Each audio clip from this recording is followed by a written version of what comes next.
Assalamualaikum warahmatullahi wabarakatuh. Senang berjumpa kembali dengan rekan-rekan semuanya yang masih setia menonton channel YouTube kami di Irawan Harahap. Pada episode kali ini kami kembali membahas ragam tindak pidana yang ada di dalam Kitab Undang-Undang Hukum Pidana. Yang hari ini akan membahas mengenai tindak pidana perkosaan. Sebenarnya bagaimana sih pengaturan tentang perkosaan di dalam hukum Indonesia? Apakah ada bedanya dengan pencabulan umpamanya? Atau apakah memang dalam perkosaan itu kalau tidak menggunakan kekerasan masih tergolong tidak dengan perkosaan? Nah, pertanyaan-pertanyaan itu akan kita jawab dengan melakukan pembahasan berdasarkan pada aturan yang ada dalam Kitab Undang-Undang Hukum Pidana. Mengacu pada pasal 285 KUHP yang mengatur tentang tindak pidana perkosaan, disebutkan bahwa barang siapa dengan kekerasan atau ancaman kekerasan memaksa seorang perempuan bersetubuh dengan dia di luar perkawinan, diancam karena melakukan perkosaan dengan pidana penjara paling lama 12 tahun. Kalau kita baca pasal ini, ada hal-hal yang merupakan bagian inti delik. 1. Dengan kekerasan atau ancaman kekerasan. Perbuatan itu harus dilakukan dengan kekerasan atau ancaman kekerasan. Jadi kalau tidak ada kekerasan atau ancaman, tentu menjadi tidak bisa dikategorikan sebagai perkosaan. 2. Memaksa. Perbuatan yang dilakukan harus dengan paksa, sehingga perempuan itu tidak dapat melawan dan terpaksa melakukan persetubuhan.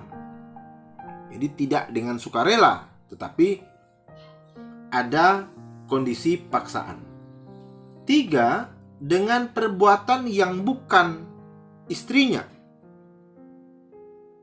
4. Terjadi persetubuhan. Melakukan persetubuhan berarti terjadi hubungan biologis antara pembuat atau pelaku dan perempuan yang dipaksa tersebut. Hukum pidana Indonesia atau KUHP dan hukum pidana Belanda tidak mengenal perkosaan tanpa kekerasan seperti di Amerika. Jadi kalau Indonesia itu menekankan pada kekerasan. Sebenarnya jarang delik kesusilaan itu terjadi sebuah konkursus. Tetapi pada pasal 285 KUHP terjadi konkursus dengan pasal 289, yaitu dengan kekerasan atau ancaman kekerasan memaksa seorang perempuan berbuat cabul dengan dirinya. Nah, pasal 285 merupakan lex specialis atau lebih fokus lagi, sedangkan perbuatan cabul merupakan lex generalis. Bagian inti delik perkosaan harus dengan kekerasan atau ancaman kekerasan.